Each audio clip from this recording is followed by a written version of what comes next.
दोस्तों, हम आज वेल फाउंडेशन के बारे में जानकारी लेंगे।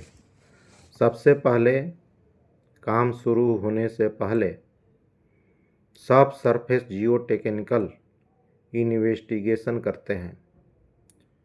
उसको बाद हर लोकेशन पर पियर अबाटमेंट पर जितने पियर है अबाटमेंट है उस पर कन्फर्मेंट्री बोरोलॉग करते हैं। कन्फर्मेंट्री बोरोलॉग करने से हमको एक सॉइल का चार्ट मिल जाता है कि किस डेप्थ में किस प्रकार का स्टाटा है। और कन्फर्मेंट्री बोरोलॉग जब करते हैं तो उसको जब बोरिंग करते हैं तो उसका सैंपल हम इकट्ठा करते जाते हैं और उसको तब फिर उसको लैब में ले जाकर टेस्ट करते हैं किस प्रकार का सॉइल है, सिल्टी सॉइल है, फाइन सॉइल है, क्ले है, किस तरह का है। तो इस तरह से हमें एक चार्ट मिल जाता है और चार्ट के अनुसार अब वेल का डिजाइन होता है। तो हम सोन रिवर में वेल फाउंडेशन कराए थे। तो सबसे पहले कटिंग एज बनाते हैं। तो हम उस रिवर में देखते हैं कि पानी के गहराई कितना है और पानी का करंट कितना है।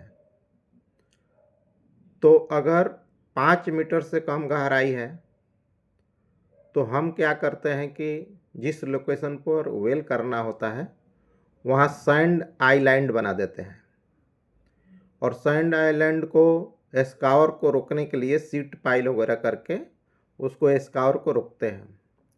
सैंड आइलैंड को लेवल जो टॉप लेवल होता है वाटर से कम 400-500 ऊपर रखते हैं और जब टॉप लेवल होता है उसको पूरा लेवल कर देते हैं।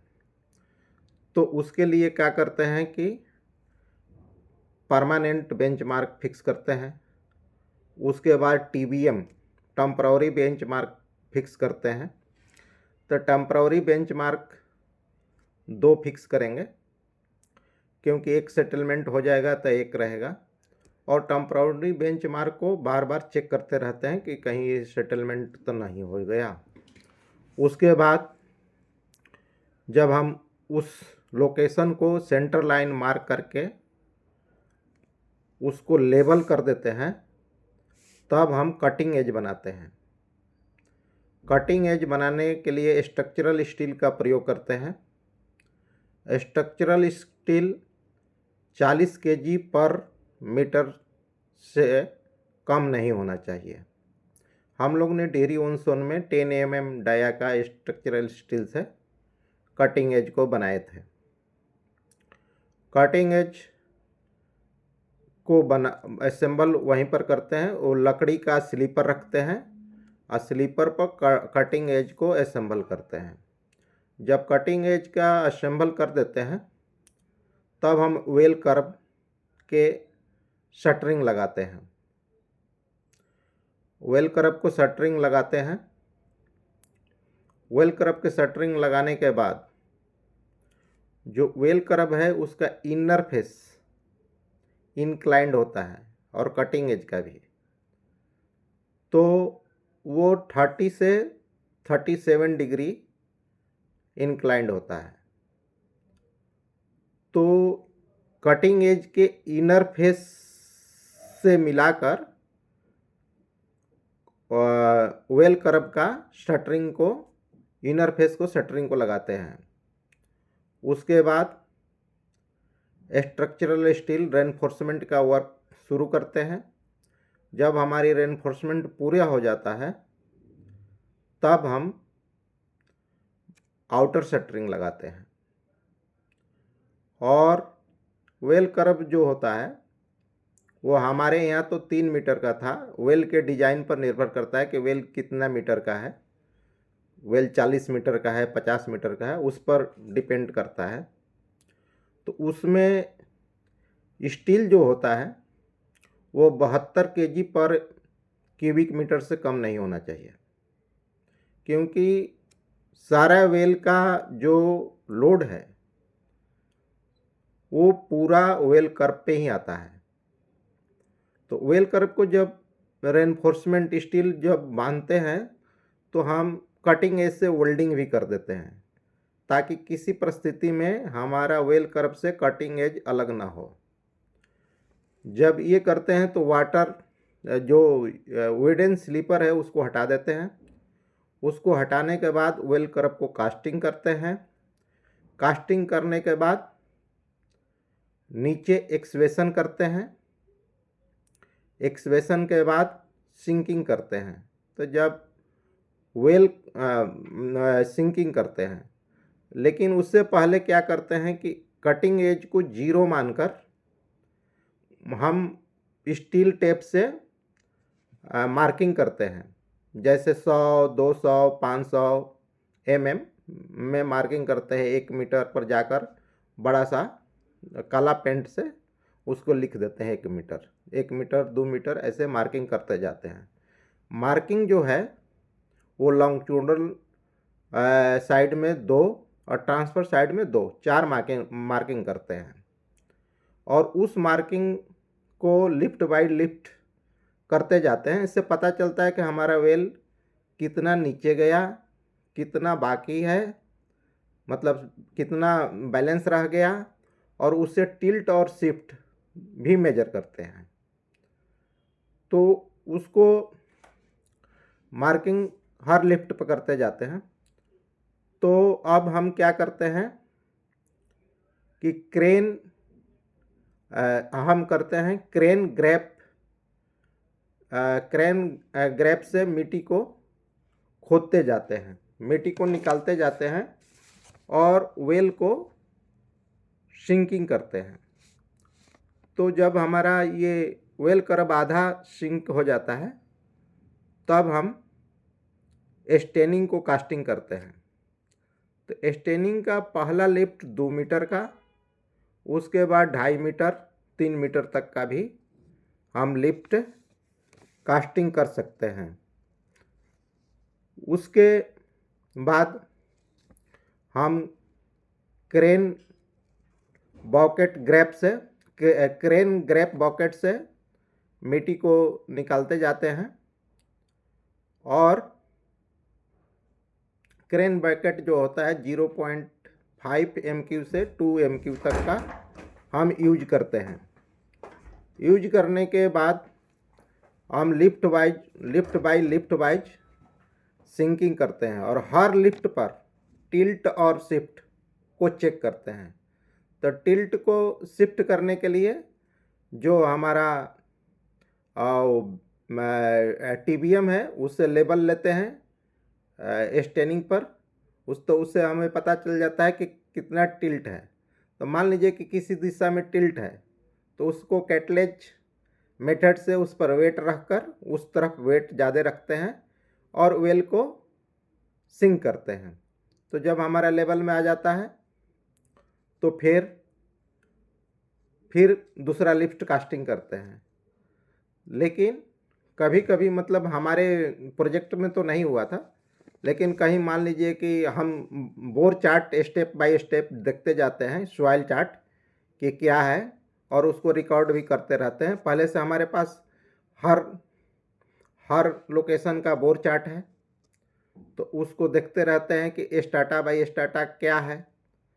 तो कहीं मान लीजिए कि ब्लास्टिंग करना है, हार्ड रॉक आ गया, तो वहाँ आपको अब सिंक नहीं हो रहा है, तो ब्लास्टिंग करने के लिए अंदर हल्का ब्लास्टिंग करते हैं। तो उसको वेल कटिंग एज के और वेल कर्व के में 10 mm का स्टील का और वो परत लगाते हैं, 10 mm का स्टील लगाते हैं और स्टेनिंग में 6 mm का स्टील को ये करते हैं। तो जब हम ब्लास्टिंग करते हैं, हल्का ब्लास्टिंग करते हैं, ब्लास्टिंग करने के बाद जब पूरा धुआं वगैरह निकल जाता है तो फिर क्रेन ग्रैप बॉकेट से उसको बाहर निकालते हैं और फिर अंदर जाकर चेक करते हैं कि कहीं वेल को कुछ क्षति तो नहीं पहुंचा है। उसके बाद जब सब कुछ ठीक रहता है तो फिर सिंक करते हैं। तो कई मेथड है, जैसे वाटर जेटिंग है। वाटर जेटिंग में 40-50 mm का पाइप लगाते हैं, नोजल लगाते हैं, और उससे बहुत अधिक प्रेशर से, फोर्स से पानी को जेटिंग करते हैं। तो उससे क्या होता है कि जो ये हार्ड सॉइल है वो नरम हो जाता है और वेल हमारा सिंक होता जाता है। लेकिन हमारे सोन रिवर में ऐसा कुछ हुआ नहीं था। हमारा जो वेल था वो 19 मीटर का था, डी शेप का था, और उसकी चौड़ाई थी 9 मीटर। और वेल का जो स्टेनिंग होता है, उसका जो वाल होता है वो कम से कम एज पर मोर्थ 500 mm से कम नहीं होना चाहिए। 500 mm से अधिक होना चाहिए, कम नहीं होना चाहिए। तो हम लोग जो डिजाइन होता है, तो डिजाइनर क्या करता है कि वेल का जो वेल का वाल का जो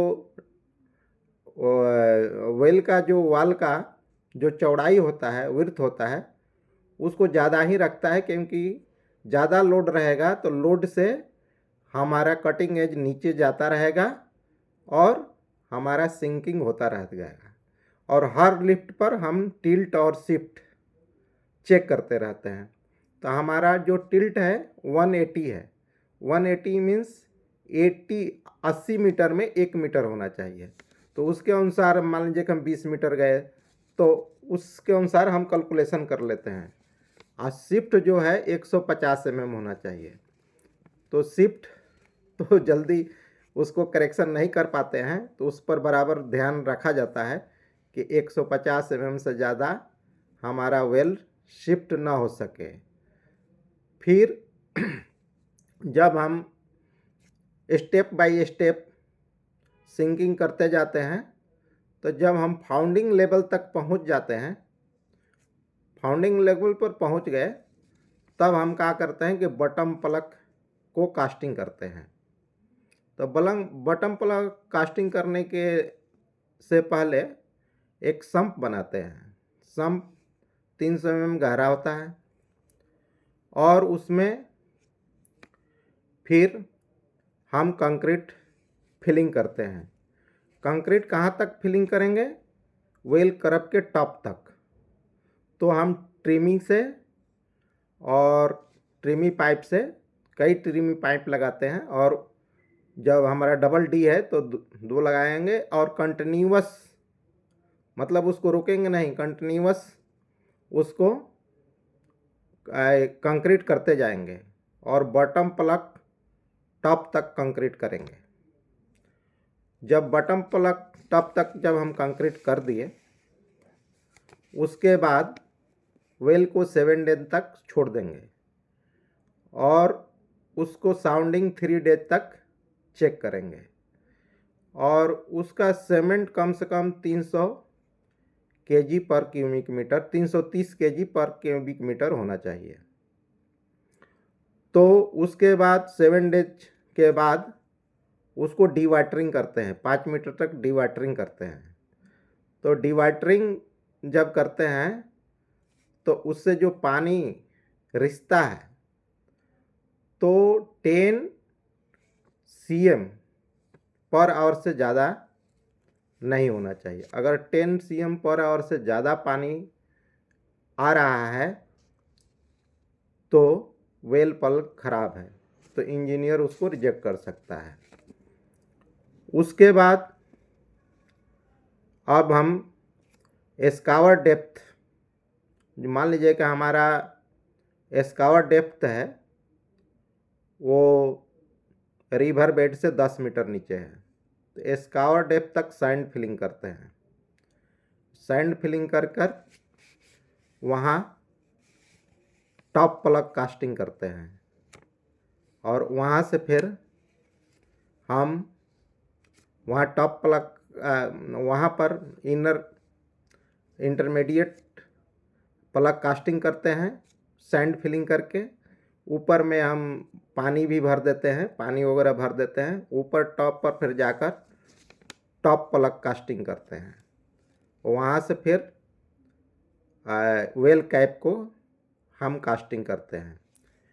तो ये तो मेथड हुआ। और एक, जब हमारा 5 मीटर से अधिक गहरा पानी है और पानी का फ्लो ज़्यादा है तो वहाँ सैंड आइलैंड काम नहीं करेगा, वहाँ सैंड ब्लास्ट होने की डर रहती है। तो वहाँ पर हम क्या करेंगे कि फोल्डिंग केसन बनाएंगे। फ्लोटिंग केसन बनाएंगे। फ्लोटिंग केसन हम ऊपर सूखी जगह पर, जहाँ हमारा बैंक है रिवर बैंक का, वहाँ पर फाउंडिंग केसन बनाते हैं। फाउंडिंग केसन बनाने के बाद उसको तैरा कर और वो साइड पर ले जाते हैं। वहाँ हम सेंटर मार्क करते हैं, उसको टोटल स्टेशन से चेक करते हैं और उसको मान लीजिए कि हम 2 मीटर 3 मीटर ऐसे कास्ट करके ले जाते हैं। और उसको जब तक कास्ट मान लें 10 मीटर गहरा है तो उसको उसी वहाँ पर उसको क्या करते हैं कि रोकने के लिए 3-4 तरफ से नाव में ये लगाकर उसको टाइट कर देते हैं कि इधर उधर वो ना हो सके। और उसके बाद उसको कास्टिंग करते रहते हैं जहाँ तक कि वो स्कावर डेप्थ पर ना पहुँच जाए। तो उस तरह से ये भी एक मेथड है। तो इससे जब गहरा पानी है, करंट ज़्यादा है, तो वहाँ ये मेथड अपनाते हैं। और जैक डाउन मेथड भी होता है। जैक डाउन में क्या होता है कि वो सबसे सेफ मेथड होता है। उसमें क्या होता है कि जो आपका स्कावर डेप्थ है उसके नीचे हम होल करते हैं 10 से 20 मीटर नीचे, और 10 से 20 मीटर नीचे होल्ड करके एक पाइप डालते हैं, उसको होल करके, और टेंडन वायर वगैरह ऐसे जो बहुत हार्ड वायर है उसको डालकर और उसको ग्राउट कर देते हैं। ग्राउट करने के बाद अब स्टेनिंग पर आयरन का स्टील गटर्स रखते हैं। स्टील गटर्स लगाकर और उस पर मान लीजिए कि हमारा जो ये था वेल था वो 90 मीटर का था डी शेप में, तो उसमें बीच में इनर था 9 मीटर का ऐसे था। तो उसमें 3 गटर्स लगा दिए। तो एक गटर्स में 2 जैक लगाते हैं और उसको हाइड्रोलिक जैक होता है। तो हाइड्रोलिक जैक का पंप नीचे रखते हैं और उससे प्रेशर देते हैं। तो जब प्रेशर देते हैं तो हमारा जो वेल है वो सिंक होता जाता है। तो इसमें क्या होता है कि इसमें टिल्ट और शिफ्ट होने का संभावना बहुत कम होती है। तो जैक डाउन मेथड जो होता है वो बहुत कारगर मेथड होता है। तो इस तरह हम वेल फाउंडेशन को कास्टिंग करते हैं। पहले वेल फाउंडेशन को इस तरह हम कास्टिंग करते हैं, और जब हम कैप कर लेते हैं, वेल कैप जब कर लेते हैं, तो उसके बाद फिर पियर का काम स्टार्ट करते हैं। फिर उसके बाद पियर कैप करते हैं। तो हमारा जो वेल में स्टील था, स्टेनिंग में जो स्टील था वो 32 mm का था। तो हम लोग लैंप लेंथ को कपलर मेथड से करते थे।